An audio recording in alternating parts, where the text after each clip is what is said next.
So, just like to welcome everybody along and say good morning.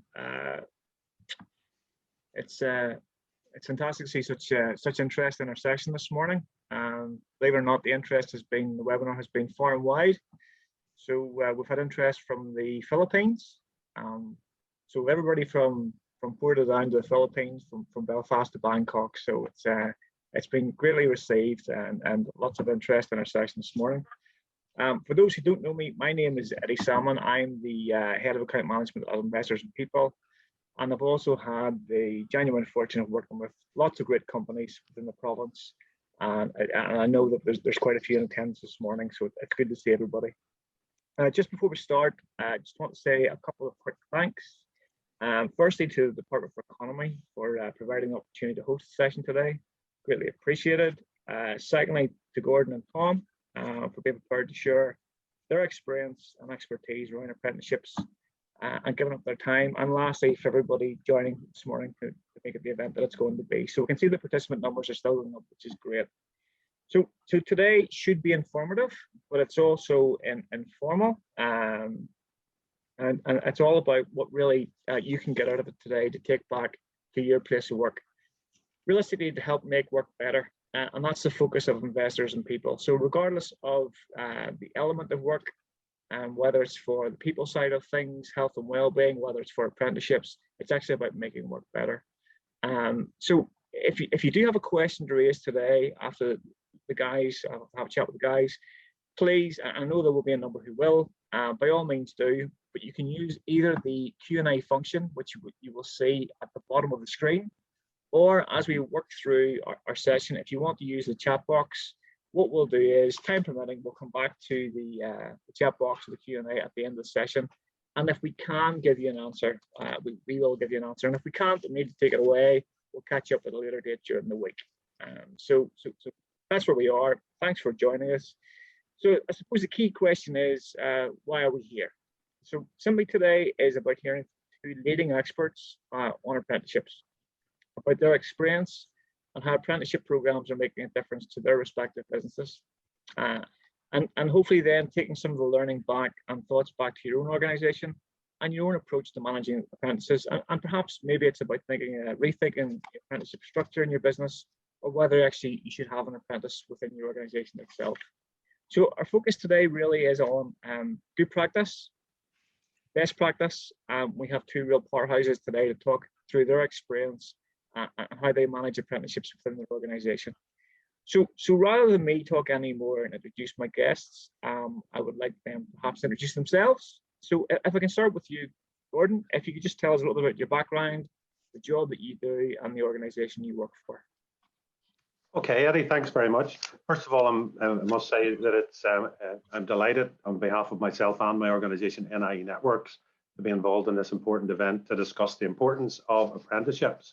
I'm HR Director with Northern Ireland Electricity Networks. I've been with the organization 21 years, and NIE Networks in that time has evolved significantly. It used to be electricity. It's a product and a service that we all take for granted until we don't have it. And it's a product and a service that's become an awful lot more complex. Not that long ago, electricity flowed one way, it flowed into our homes, and that was it.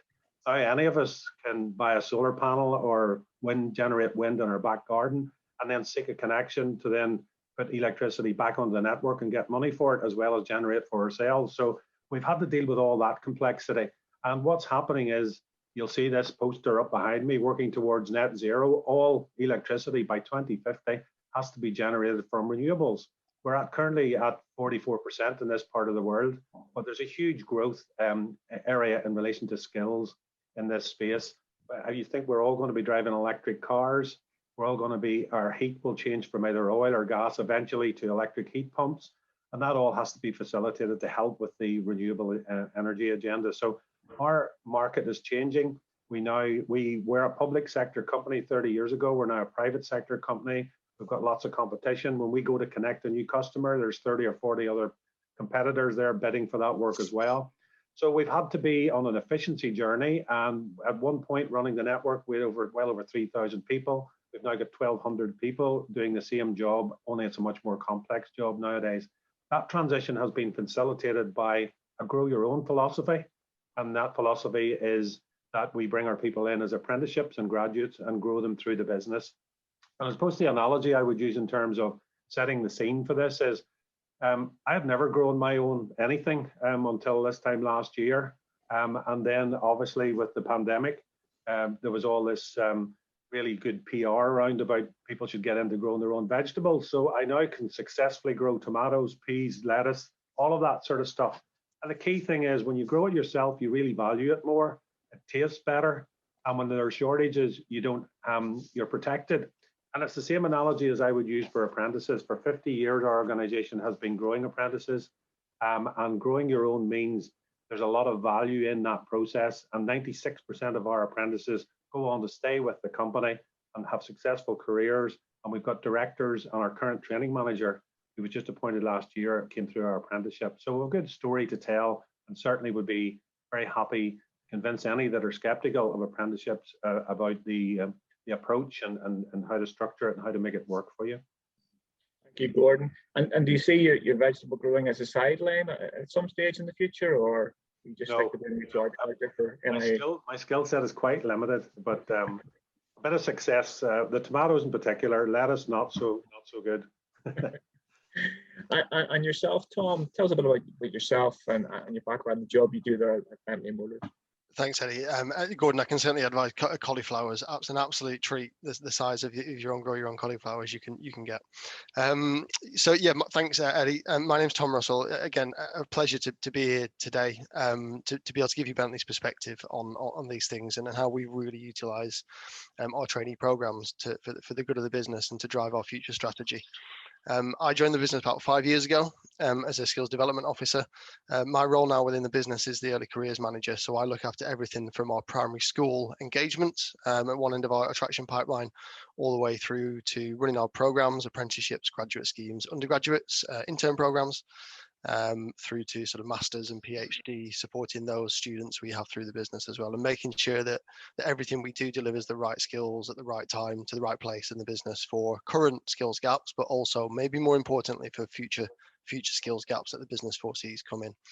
I spent 12 years before my work at Bentley as a training officer in the Ministry of Defence. So I worked all over the world designing, delivering training programs for a variety of different sectors within that organisation. And of course, that organisation, one of the biggest providers of apprenticeships in the UK as well. So great grounding to move into this sort of role. So really exciting time. Our business, and we maybe touch on this, Eddie, as we move through, but has gone through a huge transformation over the past 3 to 4 years.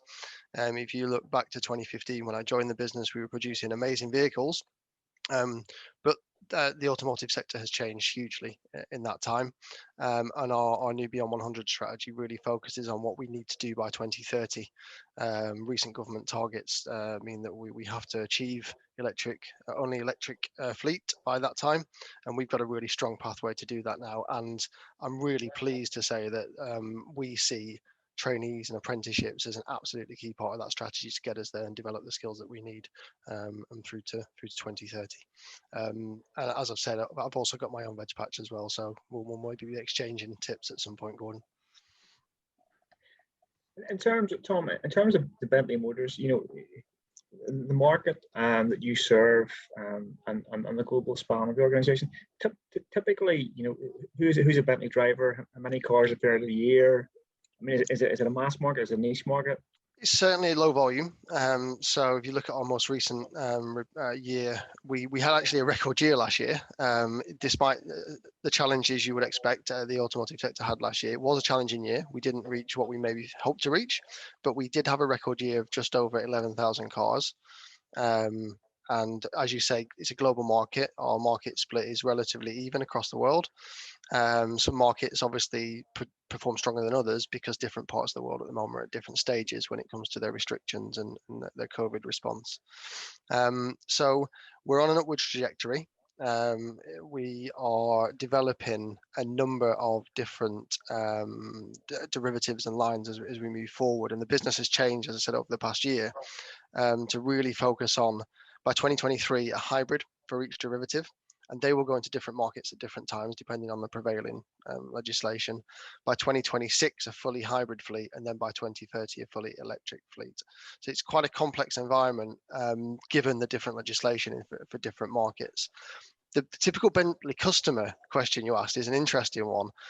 It'd be one I'd love to throw open to the floor and see what people thought they'd expect to see when someone opened the door and got out of a Bentley. But I think it's fair today to say that traditionally people might say 50-year-old chap with his tweed jacket. And I think 10 years ago, maybe you might have been right, but that has changed hugely, and the market now is so varied. High net worth individuals, there's many different sectors now of those individuals. In China, for example, average ages of Bentley consumers are falling, to the 30s and 40s now. There are those that want Bentleys as a status symbol, but there are also those that don't want that. And those individuals that see the experiences we offer and the products other than the car and the services other than the car that are offered by the company as something that they really, really want to be involved with as a lifestyle. And that drives a lot of our future skills need.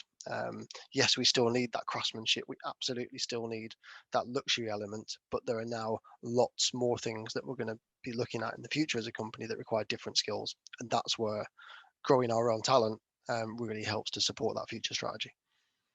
In terms of yourself, Gordon, as well, I mean, when I think about NIE, I just think about, electricians, but there's so many different skill sets required within your organization, aren't there? It's not just, what I would see as traditional tradesmen. Absolutely, and obviously the emergence of technology means that it's electricity and electronics is now the background training that we're giving a lot of our apprenticeships, and a lot of them now have to have further training in digital because most of the network is now digitized, and many of the processes that used to be manual are now automatic and can be done remotely. So yeah, we've seen again, just as Tom was explaining in his organization, huge skill set changes. We still have our core apprenticeships where, when there's a storm, we still need our linesmen to climb the poles and go up and put the wires back up. We've got jointers who go down into the holes and the underground cables deal with those. And then we've got our plant maintenance, our individuals who look at all the substations and maintain those. So those are the three core apprenticeships, but in total we have 13 different apprenticeships now. We're into digital analytics, digital construction. Digital is the first name and probably about 10 of those 13 apprenticeships now in relation to those that aren't the core apprenticeships. And we're taking apprenticeships now also into the professional area because we're finding it hard to get the appropriate skills in relation to, for example, accountants. So we're growing our own accountants, and we find those that we grow ourselves stay with us, whereas those that come in with a professional qualification from another organization stay with us 3 or 4 years and then move on. So we started our apprenticeship in finance 20 years ago, and we haven't lost one of those financial accountants, whereas we would have strong turnover in the rest of the finance function. So there's certainly a strong correlation between growing your own people, giving them a career direction, a career path, and the individual staying with you. I think the key thing I hear from that too is the fact that you can't pigeonhole apprenticeships because you're saying you get 13. I'm sure it's the same for Tom as well, because it's really an opportunity, as you say, the focus for both of you has been on growing your own. So there are multiple different roles and multiple skill sets you require, but it's using the apprenticeship structure actually to grow those and to mold them the way that you want to be, so they understand the organization, they have the skill sets, and also as opposed to the behaviors and the values are ingrained through the process as well. Absolutely, and the other point is that there's a willingness with all our partners we have found, and I'm sure Tom's the same, whether it be the Department for the Economy or whether it be the education providers, the colleges, just to help work with us to set up new structures for new apprenticeships. And that is very live as we speak. We're currently modeling and developing some more new apprenticeships. And that current desire to work with the colleges to get more vocational training and get more structures in place for apprenticeships is something that's only going to see the apprenticeships program grow, just not only in this country, but just globally. So I'll just stay with you, Gordon. You've mentioned the future a few times, you both have actually. In terms of the future of NIE, just briefly, I mean, what are the key strategic imperatives as you move forward? What's the focus between the next 10, 20 years? It's obviously going to be renewable energy replacing fossil fuels. And really by 2050, fossil fuels will be gone. We will not be permitted in any way to generate any form of energy from fossil fuels. So that's a huge driver, and that has to ensure that we work in partnership with a range of organizations. All the utilities, for example, need to come together in relation to, even when we look at our lines and cables, and then you look at the same lines and cables that supply the telecoms network, why can they not be combined? So there's some partnership approaches looking at how telecoms and electricity cables can go down the same pathway, working with the gas companies in terms of the apprenticeships as the gas companies transition from gas to hydrogen towards renewables. There's a partnership approach there that can work, and again also working with the water companies. We've all got similar skill sets in our apprenticeship, so we're looking at, for example, developing currently a site operative apprenticeship where those individuals would not normally qualify for an apprenticeship because they haven't got the right background, and a lot of individuals maybe that have lost their job as a result of COVID and want to reskill. We're looking at an entry-level program for the utility sector generally, and we're looking at a joint program we can all pull together on to work on. It'll get somebody qualified to level 1, which means they can apply for each of our individual apprenticeships. So the future is collaboration. The future is in our industry, it's working not just as an electricity provider, but working more as what we now call a distribution system operator, not a distribution network operator, looking much more broadly at the entirety of the impact of energy and electricity on people's lives. And people will see that in terms of the meters that people have, moving those to smart meters so they can look at their consumption and reduce their consumption. The vehicles that people drive and having chargers at home to be able to charge at home rather than having to stop somewhere at a charging point. So the facilitation of the whole infrastructure for electric vehicles, for example, huge piece of work for us that's going to last at least 20 years. So lots of opportunity and lots of challenge. So there's significant future focus then in terms of change for the organisation. And yourself, Tom, you mentioned that too, with the focus on the government requirements for electric vehicles and those type of things. That must impact on the strategy of your business. Yeah, if I was to pick a few words, I give you electrification, innovation, and sustainability. Electrification is clearly massively important. We have to focus on that target to have a fully electric fleet by 2030. But the sustainability aspect is really key for our business and for our customers. So that's hugely important, and that it's already started to drive how we change our future skills strategy to make sure we can provide the business with what it needs to be more sustainable and to bring innovation into the business, whether that's through higher level apprenticeships at a master's level maybe, or also just to focus on the electrification. And that back to the collaboration point, I think that's absolutely key. What not just apprenticeships but generally working with training providers has brought us to is connections with other companies that we might not have connected with. So naturally there's an element of competition always when it comes to the automotive sector and other sectors, but I've seen in the last 3 to 4 years much more collaboration in that we know that we can achieve much more in this space if we work together.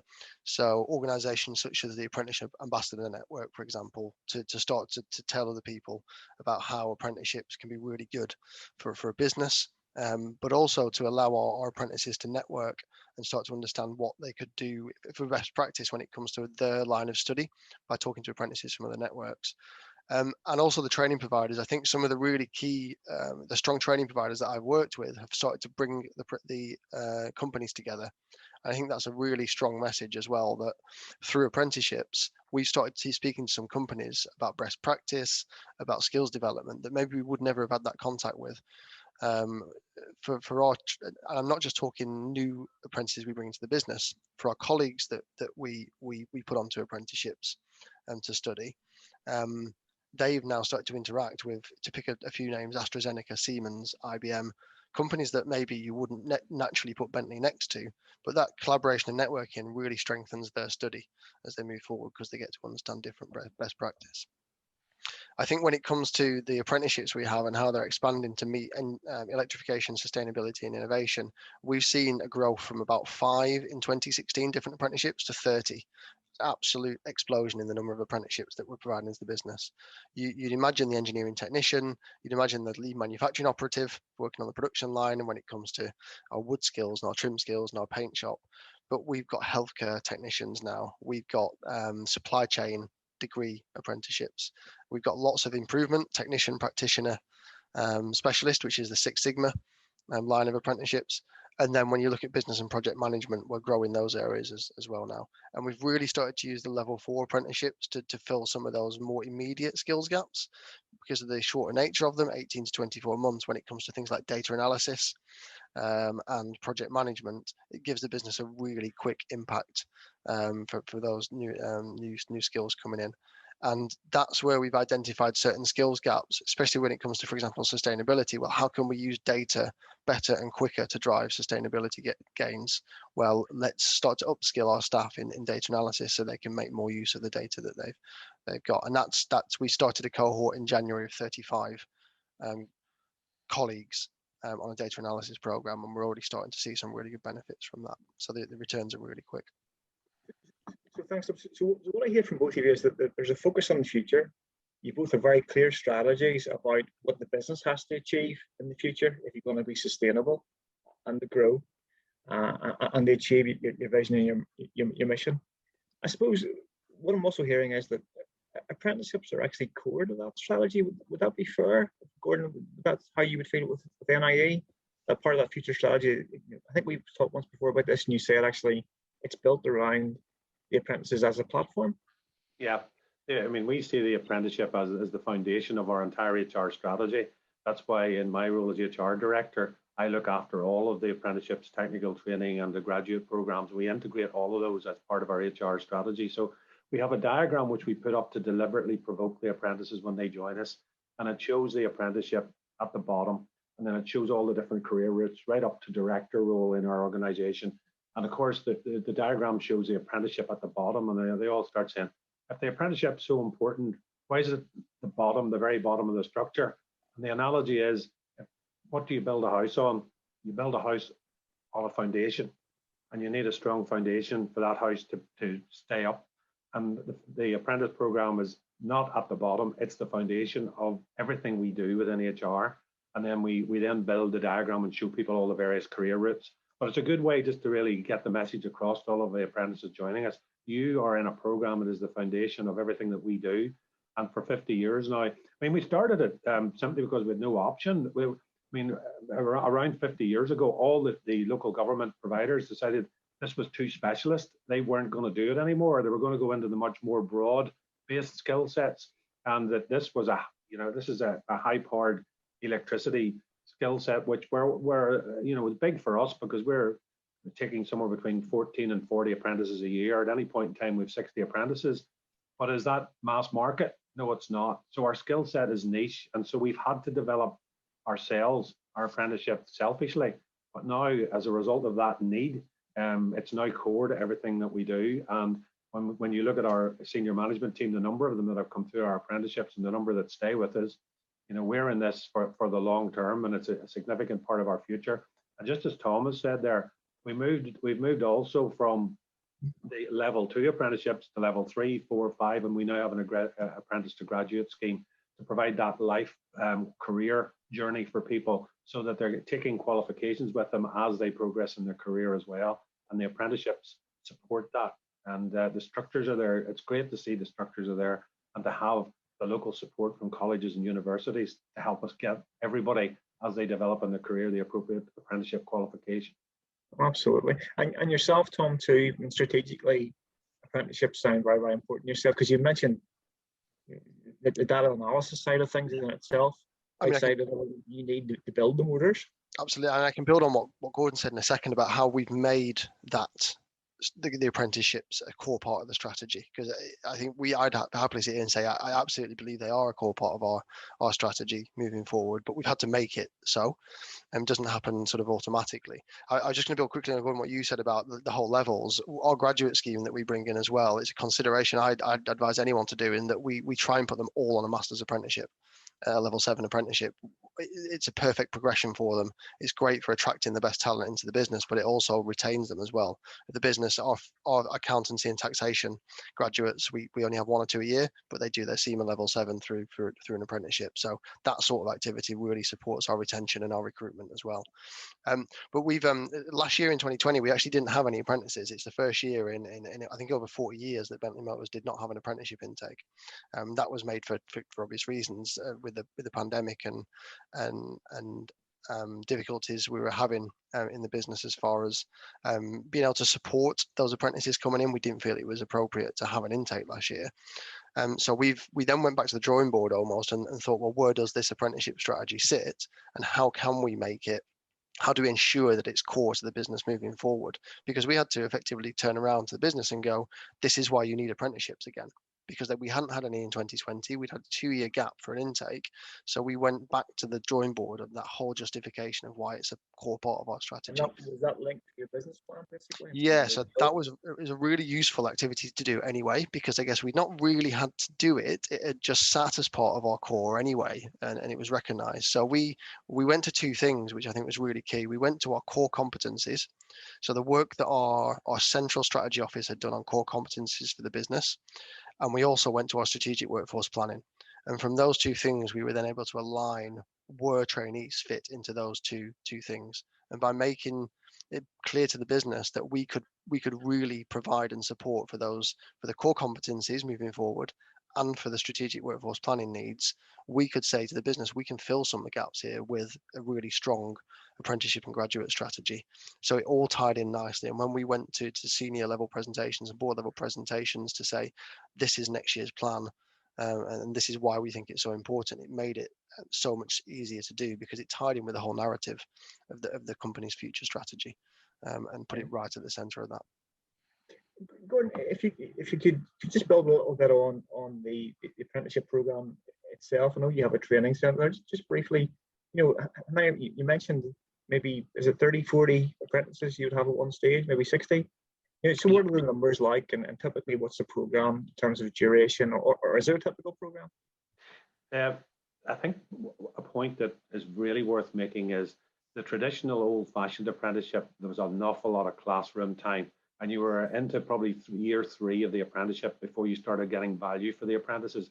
The new modern apprenticeship, you're getting value and you're getting a return on your apprenticeship very quickly, because it's on-the-job learning, and the classroom work and the theory work supports the on-the-job learning. So what makes apprenticeships very, very attractive now is not that much long, a few weeks after people join you, they're starting to produce, albeit, it's very guided and it's very mentored, and it's initially slow, but it's like any training program. But the key thing is people are on the job and they're starting to produce a return. And when you're getting those early returns, there's also support mechanisms in place in terms of training grants that are provided by local government. So you can find that it's, the expense of an apprenticeship can be defrayed by the fact you're getting the return from the individual, plus you're getting support in the early stages. That's the first thing. Second thing, our programs generally tend to be 3 years towards a level 3, and then you build on that to level 4, 5, and 6. But you're in a job by that time. You've come out of your apprenticeship, you're in a role. But what we're doing is, as part of that role, we, for example, would move our linesmen, some of them, into technician roles. Well, then they move into a technician apprenticeship. So they're in a real role, they're delivering as a technician, but they're working towards a level 4 or a level 5 qualification. So we've got our core programs, which are for our crafts staff, and we've got several routes there. Sitting above the craft staff, we've then technical technicians, we've then senior technicians, then team leaders and team managers, all with structured apprenticeships to support progression and the route, right up through, as Tom mentioned in his business, that we have apprenticeships that are supporting people who are in professional roles. So, and there's a structure that's linked to business needs based on all of that. So when we're looking ahead, we can see right away in the next 10 years with 300 people retiring, regardless of the growth that I talked about earlier. We've got a replacement and a strategy that we have to put in place. Otherwise, we're not going to continue to survive, never mind grow. So we have 300 people that we know will be retiring, and we're already looking at profiling when are these individuals retiring. We do a piece around succession. As those people come to retire, they become mentors for the apprentices who are going to take on their roles. So a number of our individuals move into our training facility as they move towards retirement to help train the next generation. And you just mentioned earlier on, I think it was, about the fact that, you know, a lot of it's changed now in terms of the delivery. Did the last year affect that as well in terms of COVID? Because so much became virtual and online, and did it change the delivery mechanism? It did. It just took a couple of months. I think we were all, I'm sure Tom will agree with us, you know, this time last year, we were all like rabbits in headlights trying to find a way through all of this, identifying and establishing how the remote learning could work, working with our education partners, making sure we could get them the right collaboration and the right projects put together. And there's no doubt there was a lack of engagement for 3 or 4 months while we were going through this, in terms of, you know, there not being this appropriate mentoring and support that was needed. But we've worked our way through that now, and we're much stronger for it. And I think most organizations will say that they've come through this pandemic with different approaches and stronger approaches. But we did, you know, I haven't come across, I haven't talked to anybody, and certainly in most of the employers I've spoken with have said this has been a tough 12 months, but we're stronger as a result of it. Thank you. And Tom, in terms of Bentley, is there a core apprenticeship program there, or is it a similar model to what Gordon was explaining? Yeah, it's a similar model in that different apprenticeships apply across the business in different areas. It's not so engineering apprenticeships don't only apply in engineering as well. It's very varied across our different functions. It depends on the skill. What's the skill that's required, not where does the person work. So we've really got 3 different ways we approach what apprenticeships we need. The first one I sort of described already, which is that model where we every year we'll look at an intake based on core competencies and strategic workforce planning, which links back again, going succession planning, absolutely key, I think, because we want to make sure that when we offer these apprenticeships a role, we know at the end of that we're going to be in a position where we can give those that perform a permanent role in the business. That's really key, I think. So that's really important. And then 2 other routes really are where we look at the same sort of skills, but then we look at our functional areas, and we have forums across the business that focus on skills in each of our functional areas, such as manufacturing, engineering, quality, sales and marketing, and finance, and many others. And we will know what specific skills those areas need. And when that skills need is great enough, we might look to put together a cohortized plan, where we will then approach training providers and really work closely with them on exactly what we want that program to look like. And that's where we can go back to that delivery question, in that you can take off the shelf apprenticeships, and absolutely sometimes that is appropriate, where we just have one person wants to do CIMA level 7. We know we're going to have to go and just find the right provider that matches best what we as a company want. But where we have 6, 8, 10 providers now are so willing to work closely with you to really design that program, really get under the skin of the business, understand your behavioral traits that you want to see from your colleagues, and within the elements, within the ream of the standard, they'll start to, we can sort of amend modules and put additional modules on. Obviously that's got to be done within the realms of what you can do within the apprenticeship standard. But we have had situations where we've then commercially added modules or different elements above the apprenticeship because we think they're absolutely valuable and they enhance the program itself. So across all those different areas, that's I guess how we work on what sort of apprenticeships we're going to deliver across the business. And we very rarely tend to have one apprenticeship in one area with only people from that area on it. I guess lean manufacturing operative is an exception because that's focused on people going into our production facility, and some of the more niche ones like healthcare and finance obviously apply in those areas. What we then do on top of that is we put what we call the Bentley Apprenticeship round it. Many companies do something very similar to this, where we build behavioral workshops into the program. So we understand what the business really wants to see from that person when it comes to behavioral skills, and we build those into workshops or activities. And then we look within the business at what's absolutely core for these apprentices to know to enhance their networks and their employability for the business. For us, that might be time on the production line, even if you work in finance, or it could be time spent with a retailer, even if you work in the engineering department. So really to get to understand the business. They do rotations and placements. So we try and ensure that our apprentices, yes, they learn their core role, but then within, say, the 4 years of a degree apprenticeship, they might spend 18 months of that on 5 different placements of 3 months doing different projects across the business that are linked maybe an input or an output to their home department, and then maybe something completely random and different, so they can experience a part of the business they wouldn't normally do. And finally, we build on top of it a really strong charity and CSR commitment. So our trainees are our link back to people who are going to be our trainees in 5 years' time.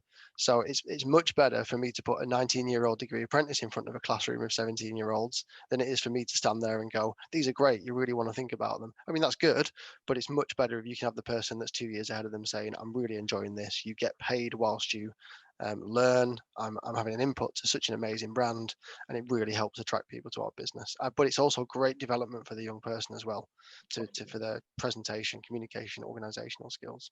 And it also means the next batch then can relate to the individual who's telling their story, because the same demographic.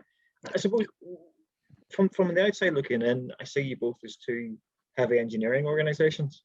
How does diversity play a role then in terms of your apprenticeship programs? Maybe start with yourself, Gordon, in terms of trying to get that mix and that gender balance. Yeah, and I was just listening to Tom speak there in relation to outreach. Outreach has been a key area for us in relation to improving diversity, and the best outreach is to take your young female apprentices and have them out there in the various schools and colleges telling their story, rather than either Tom or I out there trying to sell these apprenticeships. The best advocates are the individuals coming through it, and we've had huge success in the diversity arena, with 1/3 of our apprentices now coming in being female. Now that's gone from 1 a year to 1/3 a year, which is a huge step forward, and that's a journey that we're continuously on. We want to see that grow even more. And would you set targets around that, Gordon? Yeah, well, we didn't, because we thought the journey would be much tougher than it has been. We found that just one person out there telling their story, one person coming through as a success, and then that individual. I mean, some of our new team managers now have come through female apprentices, and they're now leading teams entirely of female teams. But you find that there's an issue with, if you've only one person, you've almost got a chill factor. It's very hard to get someone else in. But once you build, you get someone else, and then you can build and get the numbers moving in the right direction. Then that starts a roll, and that's what we found in relation to just the numbers piece in relation to diversity. But in relation to it, we deliberately didn't set ourselves a target because we felt it would be very challenging. If we'd had a target, it would probably have been to sort of try and ensure that by now at least we had 1/4 of our apprentices that were female. So we're at 1/3. We would like it to go to 50-50. That's where we're ideally looking for now. So loosely that's there, but we, obviously it's not a, if we're 1 or 2 below that, we still say it's successful. But diversity is important. It's key. It is, you have to ensure that alongside diversity that you're in, for example, our teams are out on site now, are self-managed. So if somebody has a child arrangement where they need to pick their school up, and the rest of the team are able to accommodate that team will work from 6 to 2 to let the person get away early and get the work done early and get off site. Customers like that as well, because it means we're not out in and around the local areas where they're coming home from school with their kids. We're gone. So there's a way in which you can align customer needs with your employees' needs through flexibility. That helps the gender, particularly the gender diversity piece as well, and the whole piece around flexibility is very important to improve the diversity aspect of apprenticeships. Thank you. Yes. And Tom, yourself, in terms of diversity, is that an issue for yourselves? Yes, I mean, you're right in saying everyone looks at Bentley and thinks cars. Absolutely. It's important that people think cars when they think of Bentley, because that's what we produce. But engineering, manufacturing, now our engineering manufacturing apprenticeships are only 40% of the apprenticeships we offer each year across the business. We've got another 40% that are digital in some way, and then a 20% there or thereabouts that are business or project management or purchasing, the sort of services sectors. Outreach, Gordon. Yeah, outreach, absolutely key. We've COVID sort of permitting, obviously that year, unfortunately, we didn't do much outreach, but we are really key that we again harness what we have within the business. And I think going back to focusing on how we treat our employees internally has an effect on how people see the business externally. We recently launched our networks within the business. So we have 3 internal networks, one focused on gender diversity, one focused on BAME diversity, and one focused on LGBTQ+. And we're looking at a 4th network. In fact, I'm in a meeting this afternoon on neurodiversity. and supporting those with mental health needs or special educational needs. So those internal networks have been really good to sort of generate interest and awareness, and for a business, for us to understand what we can do more to support those people that might be facing challenges that we're not aware of. But we can also then project that outwards. So we're working with organisations such as the BAME Apprenticeship Alliance, who do some great work in raising our awareness as to what we can do to reach the right communities and enabling us to reach the right communities. And also the Automotive 30% Club, which focuses on 30% of females in management positions in automotive companies. And one of our apprentices was recently named as a rising star for the Automotive 30% Club, which was great from people looking at the business and young females looking at the business to see that image of a 20-year-old who has just won a Rising Star award. That will go great steps to helping our the movement when it comes to our percentages and diversity in our apprenticeship programs. And Gordon, same as you, we're around the same percentage actually when it comes to females on programs, and we're on an upward trajectory, really hoping to sort of get to the 40-50% if we can over the next 4 to 5 years. Again, target's not set because we want to focus on the activity that we're actually doing, but we are seeing it working. We are seeing the results come through, and also I think it's making sure that there is always an entrance to the funnel when it comes to your apprenticeships, and it's making sure that we keep the right people engaged through that funnel before it gets to you now need to make an application. So concentrating on the whole funnel is really key. So what I'm hearing is, from a diversity point of view, it's not only diversity in terms of that balance, that mix representation of society, but it's diversity in different roles in both organisations, and which is key then to open up those opportunities. And the other key message coming across from the apprenticeship point of view is it's about growing your own, which you both said that. It's about developing talent. It's about the retention on the longer term. And it's about the impact on your business sustainability and success in the future, a key part of your strategy. Just two last things. Gordon, any won a CIPD award for the apprenticeship program? Just briefly, just give a little overview of what that was for. That's right. That's the UK award for the people management, the CIPD awards. We decided, over all these years of involvement, we felt, let's get this externally benchmarked. We get a benchmark very effectively through the IIP process, and we know where we stand through that. Let's take a look at, what else is out there. So we entered these national UK CIP, the People Management Awards in 2019. The last year it was held not virtually. So we were able to take we got shortlisted, we took a whole squad over to London, and no thought or no hope that we would win it, and we ended up winning that on the night. And the effect that has had on the organisation and locally, just our ability to promote our apprenticeships has been absolutely huge, because it's an external verification of the quality of the programme. And the business benefits, that have come out of this, in which we were able to sort of quote as part of the award, is the new modern apprenticeship. Old-fashioned apprenticeships, I can understand, they've got apprenticeships a bad name, and they were a burden on employers, which is why a lot of employers stayed away from. The new modern apprenticeship, as I said, gets people giving you a return very quickly. In the last 10 years, our efficiency has gone up by 18% because of this new modern apprenticeship. We've gone in the last 10 years from being a lower quartile efficiency organisation, we're now in the top quartile in our sector, right across the UK. And we credit that, the majority of that, to the apprentices and the apprenticeship programme feeding through all areas and all levels of the business. Our employee engagement index is currently 81%. Our employee sickness absence within the apprenticeship cohort is less than 1%. It's amazing. And again, for the economy, all of the research we've done shows that for every £1 we invest in an apprenticeship, £5 goes back into the Northern Ireland economy. And there's 140 million a year that we totally invest as a company into the Northern Ireland economy. So the significant business and economical benefits, as well as the benefits that the individual gets in terms of a whole set of skills that they can take with them in their lifelong learning journey. So very valuable program, and we as an organisation wouldn't be achieving what we're achieving without it. Okay, thank you, Gordon. And yourself, Tom, Bentley are involved in reinvesting apprentices. Just tell us a little bit about the journey and where you are with that at the moment. Yeah, we're currently going through the process, actually, working with one of the practitioners, which is quite exciting for me. It's been an interesting one because it really makes you focus on what you do when it comes to apprenticeships. We have improvement logs, we have structures in place to support our apprentices, but this gives us a really strong framework to go back and just reflect on what we do and where we can get better. So at the moment, we're evidence collecting, where our surveys out at the moment to all our apprentices. We've got interviews coming up with line managers and apprentices for the practitioner to gather that data and then give us the feedback.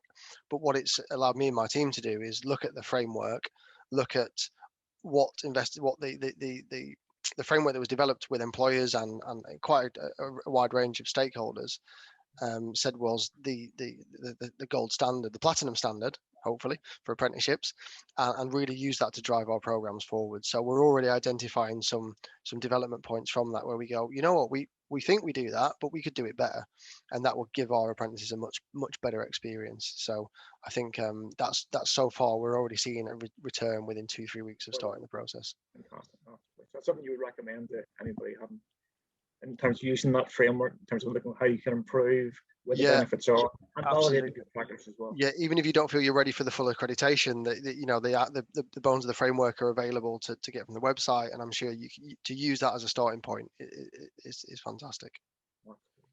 Gentlemen, you've been absolutely fantastic this morning. I've really enjoyed the conversation. I've learned so much from it myself.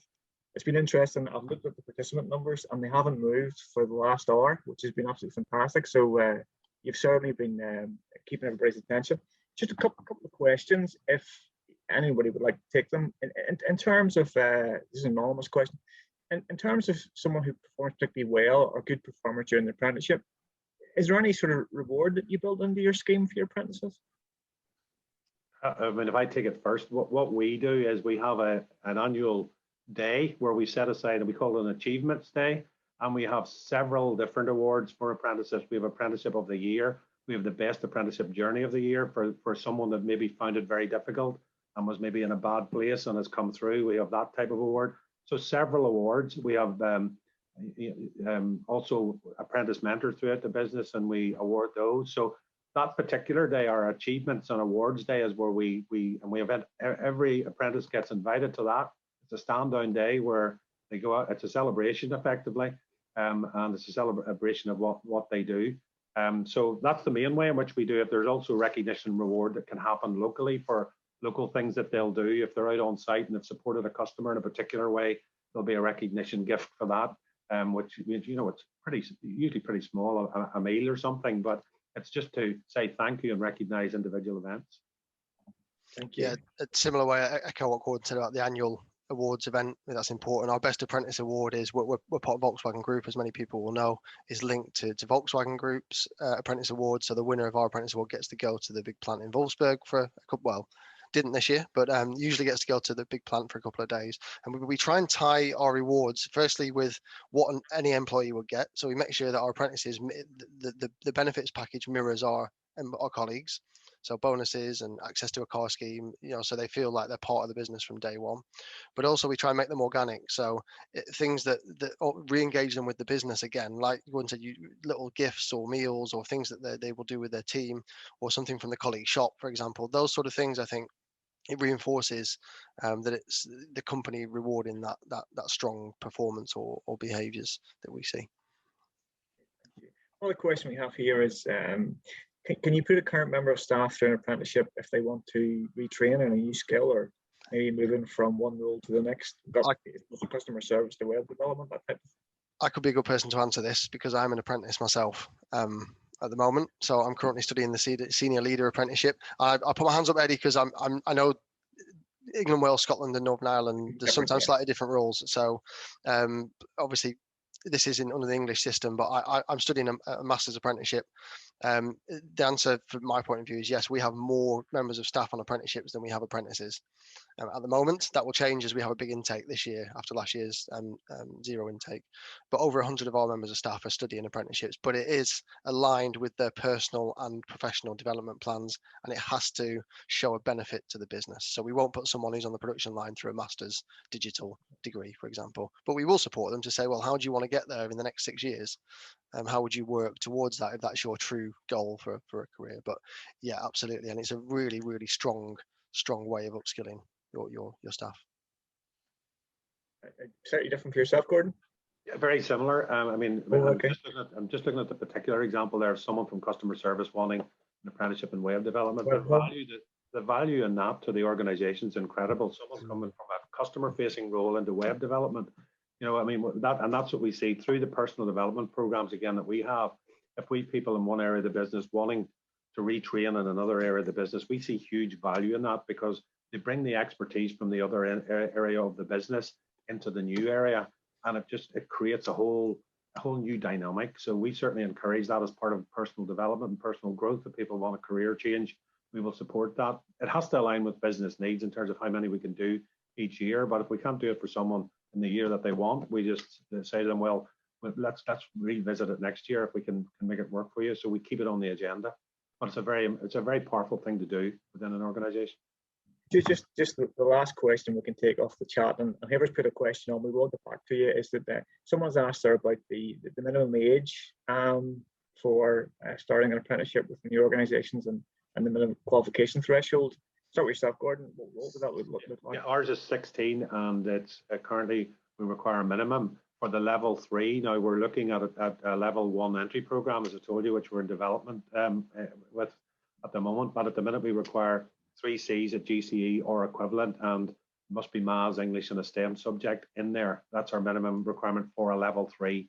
But we're currently looking at because we do recognise that there's a number of people out there would like to get into our sector and they can't, and that's why we're looking at introducing a level 1 entry program.